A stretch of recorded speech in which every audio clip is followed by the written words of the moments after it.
Hey, Keegan, what was the difference in the fourth quarter? They made shots, we missed shots. I think we're 0 from 3 in the fourth quarter, so I think that's just the biggest difference. How much did you feel like this was still progress offensively for you guys compared to those last two LA games? I think we played a lot faster with more pace, which got us, I feel like, a lot of more easy baskets, a lot more kick-out threes, especially in that first quarter and in the first half too. So I think our pace picked up. We weren't playing in the half court as much against a set defense. Keegan, DeMar has been pretty efficient across the board offensively this season. I know there's only one ball, so many mouths to feed on this offense, but what have you learned from his efficiency offensively and how he works over the last couple of years?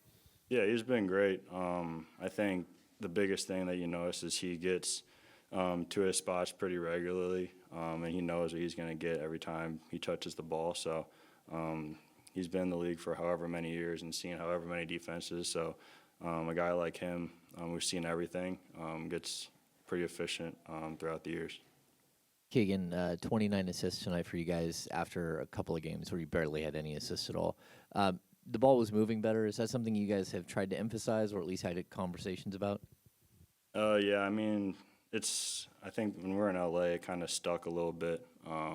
There's a lot of, I think, one pass or no pass possessions, and especially in this league, you got to move the ball, move the defense, generate good shots. Boston's a team that does that really well.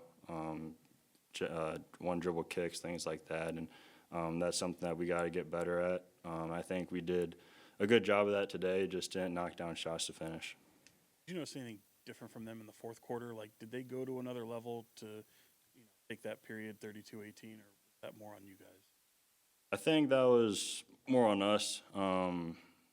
They obviously they're a championship team, so they know down the stretch where they're going, things like that. But at the end of the day, it's a make or miss league, and we were missing and they were making, and unfortunately that was the game right there. Any New Year's resolutions? New Year's resolutions? I don't know. I haven't really done one before, but but nah, not for me.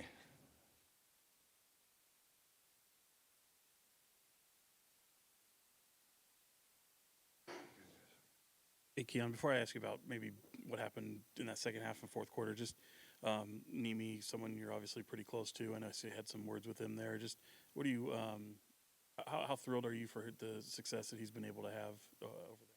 A lot. I mean, coming from the G League, two-way to standard, and he won a ring as well. So that doesn't happen every day. Very fortunate for him. So just happy to see him. Happy for the opportunity that he's getting over there. So it's always just glad to see people that and you've played with and things like that. So definitely happy for him. You guys kind of kept pace with them and is pretty close all the way down that fourth quarter. Did they just kind of rise to a different level in the fourth? I wouldn't say so. I think a couple shots didn't go. We fouled a little bit, turnovers. I think that is more so what kind of happened there. We didn't have the best start to the second half either to kind of give ourselves some good energy going into the rest of the game. But I wouldn't say they really turned it up a notch. I think we just kind of went flat a little bit. Obviously not the outcome you want, but how much did this feel like offensive progress compared to the games out in LA?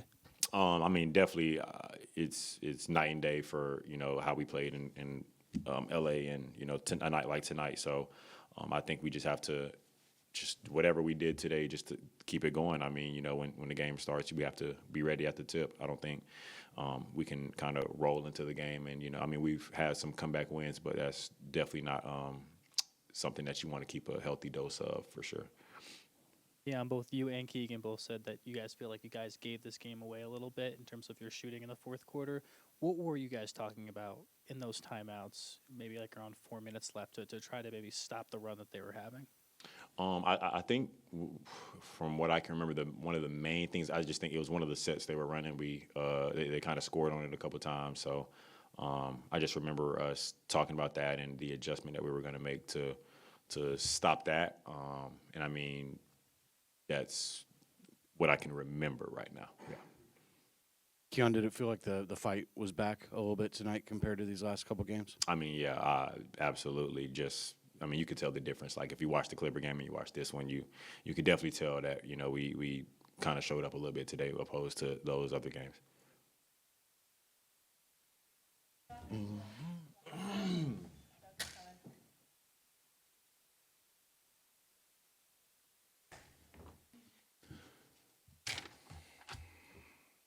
Hey, Doug, not the outcome I'm sure you wanted, but did it feel like the fight was there tonight better than the last couple of games? Yeah, the compete level and the standard that we're looking for was much, much better.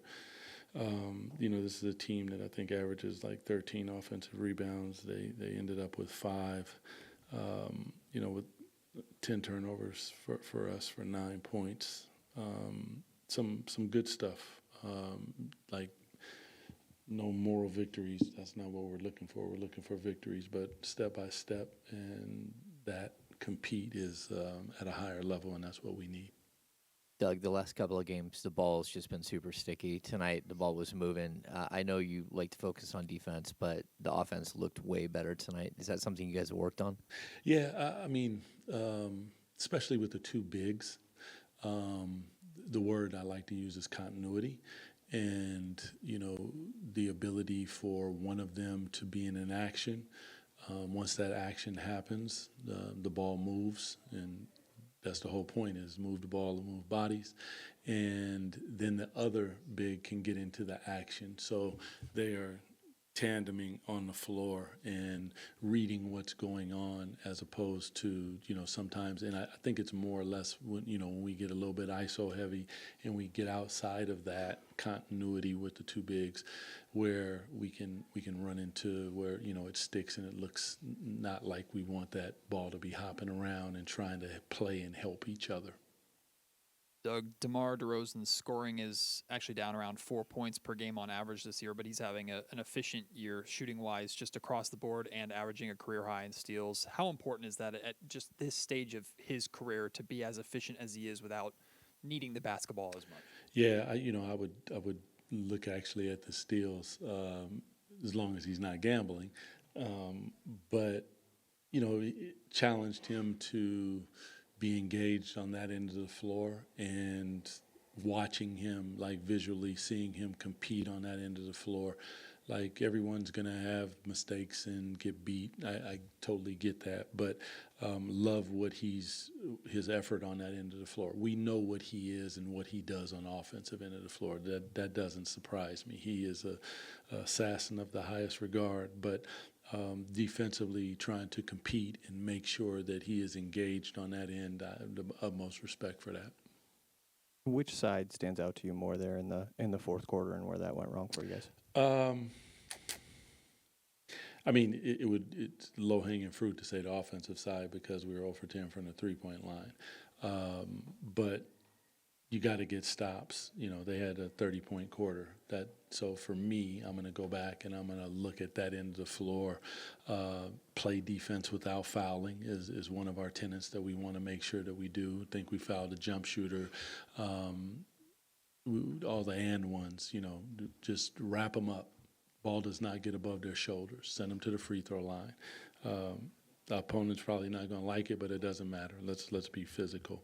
So I would probably lean on the defensive side. No, that doesn't surprise you, but yeah. That's it. Appreciate you guys. Have a good night.